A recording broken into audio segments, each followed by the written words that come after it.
लीजिए दोस्तों, आ गया हूँ फिर से एक बवाल अपडेट लेकर। अभी जस्ट हम लोगों ने सुबह देखा कि यसी फिल्म से एक पोस्टर आउट हुआ है जिस गाने का नाम है मजनू पिटाता। आप लोगों ने देखा होगा कि कुछ दिन पहले एक वीडियो क्लिप वायरल हो रहा था पवन जी के शूट का, जो सैड सॉन्ग शूट था और बहुत ही अमेजिंग लग रहा था वो शूट। जस्ट उसी गाने का पोस्टर आज यसी फिल्म से रिलीज हुआ है, कमिंग सून लिखकर। तो चलिए हम आपको बताते हैं कि गाना कब रिलीज होगा।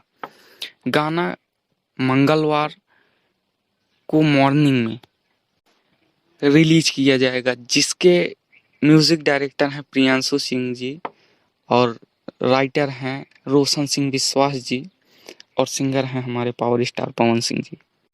बहुत ही बढ़िया इस गाने को बनाया गया है और बहुत ही तगड़ा एक, जो भोजपुरी में चलता है कि सैड सॉन्ग के साथ साथ डांसिंग सॉन्ग भी है, मज़ेदार होने वाला है। आप सभी देखिएगा इस गाने को, आप आप सभी झूम जाएंगे इसको देखकर। तो चलिए, मंगलवार सुबह 6 बजे यसी फिल्म ऑफिशियल पे रिलीज होगा। Thank you and love you all.